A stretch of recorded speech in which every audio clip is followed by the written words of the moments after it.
जिला गाजियाबाद की सनसनी खबर देखने के लिए चैनल को लाइक, शेयर और सब्सक्राइब करें। पार्षद राजेंद्र त्यागी ने कहा, डीएम सर्किल से नगर निगम नहीं वसूल सकता संपत्ति कर। नगर निगम द्वारा मनमाने तरीके से शहर की जनता पर डीएम सर्किल रेट से संपत्ति कर वसूलने के लिए नोटिस भेजे जा रहे हैं। इससे जनता में आक्रोश पनपता जा रहा है। शहर की समस्या की सबसे बड़ी समस्या को हल कराने और लोगों को राहत दिलाने के लिए पूर्व पार्षद राजेंद्र त्यागी ने नगर निगम के खिलाफ मोर्चा खोल दिया।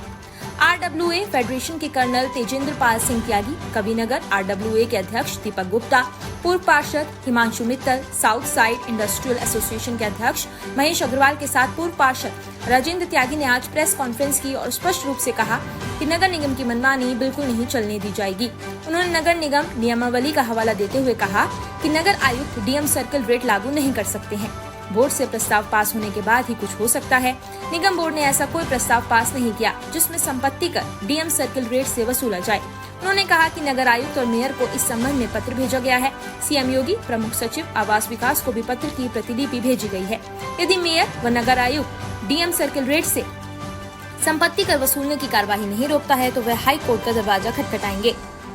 बढ़ोतरी के लिए एक नगर निगम में 2 तरीके की टैक्स की प्रणाली चल रही है, उसको लेकर किस तरीके का विरोध है और कौन सी ऐसी खामियां हैं जिसको लेकर आज आपने इस प्रेस कॉन्फ्रेंस को ब्रीफ किया है? देखिए, सीधा नगर आयुक्त के द्वारा 1/4/2024 से नई करों की दरें लागू करने का अखबार में विज्ञप्ति निकाली, जो मीडिया को जारी किया, जिसमें उन्होंने डीएम सर्किल रेट आधारित किरायों के आधार पर संपत्ति करों की दरें बढ़ा दी हैं।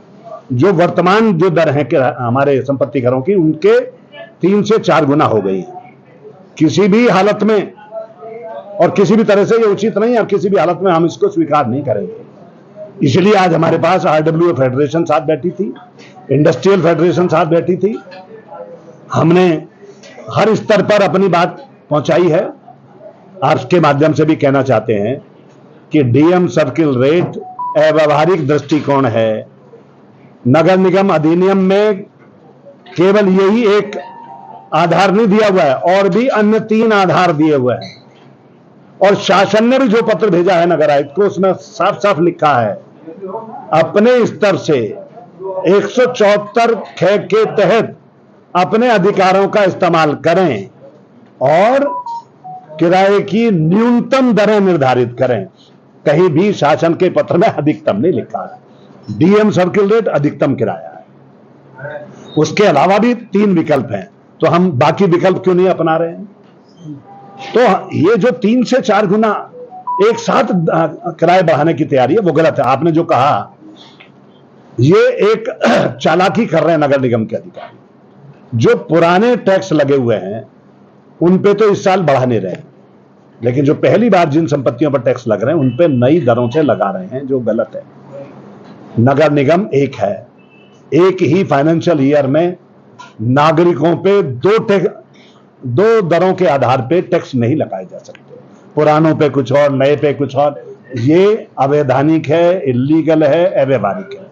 दूसरा, मैं आपके माध्यम से कहना चाहता हूं, नगर निगम ने बड़ी बड़ी कई संपत्तियां निर्माण कराई हैं, जिसमें ऑडिटोरियम है, रमतेराम रोड कॉम्प्लेक्स है, जिनमें 86 करोड़ से ऊपर खर्चा आया है, लेकिन आज तक भी कई वर्ष बने हो गए उन संपत्तियों को।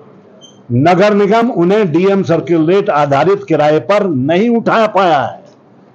तो आप अपनी संपत्तियों को तो डीएम सर्किल रेट आधारित किराए पर उठा नहीं पा रहे, दूसरी तरफ आम नागरिकों पर जो संपत्ति कर हैं उनको डीएम सर्किल रेट आधारित किराए की दरों के हिसाब से बढ़ाना चाहते हो, 3 से 4 गुना करना चाहते हो।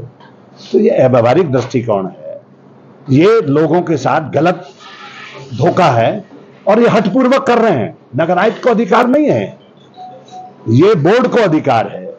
इसलिए आज हमने प्रेस में आप सब लोगों के माध्यम से पूरे डॉक्यूमेंट्स रखे हैं और सभी स्तर पर डॉक्यूमेंट भेजे हैं, लेकिन सीधे सीधे महापौर जी से आपके माध्यम से कहना चाहते हैं कि अविलंब बोर्ड की बैठक बुलाकर इस प्रस्ताव पर व्यापक चर्चा कराकर 174 ख में दिए हुए अन्य विकल्पों के आधार पर संपत्ति करों की दरें बढ़ाने का काम करें और जो नॉमिनल होनी चाहिए। जिला गाजियाबाद की सनसनी खबर देखने के लिए चैनल को लाइक, शेयर और सब्सक्राइब करें।